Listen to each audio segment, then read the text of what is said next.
आज आपण बनवणार आहे लांबड्या मिरच्यांची भाजी. तर आपण आज बनवणार आहे ही लांब मिरच्यांची भाजी. आता ही चिरलेली मिरची आहे. तर ही भजीची मिरची असते ना लांबडीवाली, ती मिरची आहे, भोपळी मिरची नाही आहे. आणि आपण ह्याच्यामध्ये आता घालणार आहे बेसन, ही चिरलेली मिरची, कोथिंबीर, लिंबू, कढीपत्ता, मोहरी, जिरं, हळद, कुटी लाल मिरची, बडीशेप, आणि हा आहे आलं मिरचीचा ठेचा, हिंग, आणि हे आहे धणा पावडर आणि मीठ. एवढं साहित्य लागणार आहे आपल्याला. तर आता पहिला आपण फोडणीमध्ये घालणार आहे.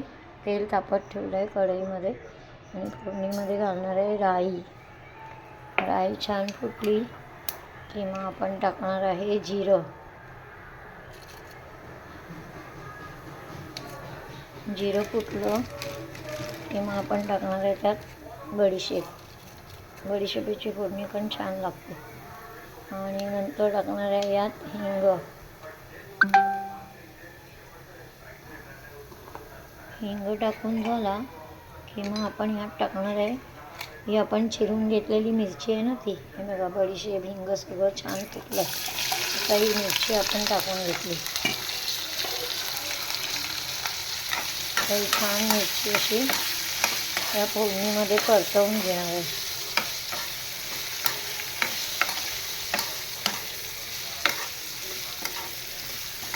मस्त छानपैकी अशी या फोडणीमध्ये ही मिरची परतवून घेते मी. आणि आता टाकणार आहे यात कढीपत्ता.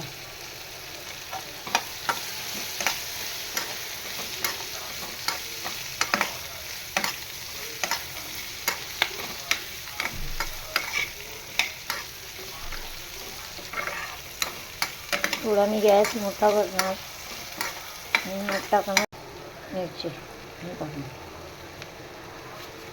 रेशम पत्ती मिरची टाकून घेतलेली आहे. किती सुंदर रंग आला.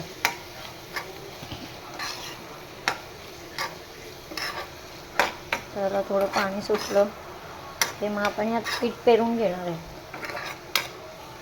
आणि मग भाजी झाकून घेणार आहे पीठ पेरून झाल्यावर.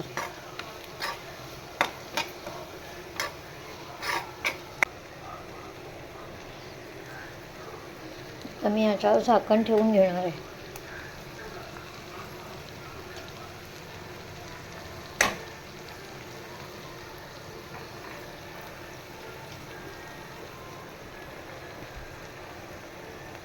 अशी पूर्ण मिरची टाकली पाहिजे असं पीठ पेरून घ्यायचं. आणि आता याच्यावर आपण थोडं झाकण.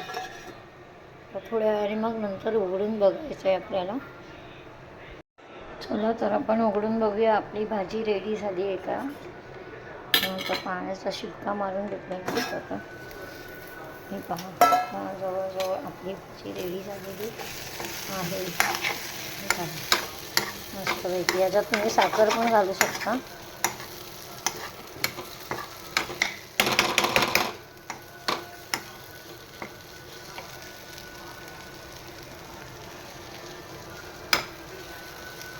मस्तपैकी. आता कोथिंबीर घालायची, मीठ, लिंबू पिळायचं आणि उतरवायची. तर ही मी उरलेली कोथिंबीर घालून घेतली.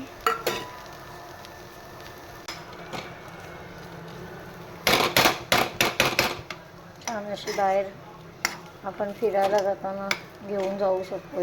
2 दिवस छान अशात नवीन नवीन रेसिपी पाहायच्या असतील. भाजी कशी झाली आहे ती. 5 मिनटं झाली आहेत. आता आपण बघूया उघडून. हे बघा, पीठ छान दिसते ना. त्यात आपण धणा पावडर घालून घेऊ.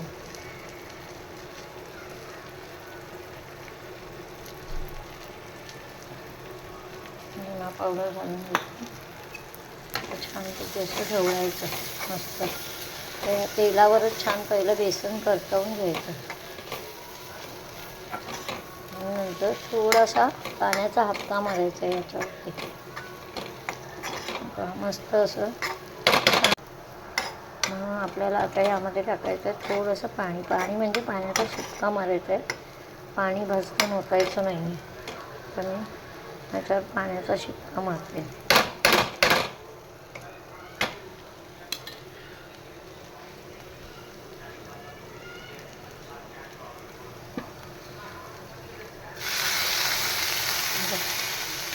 पाण्याचा शिपका मारला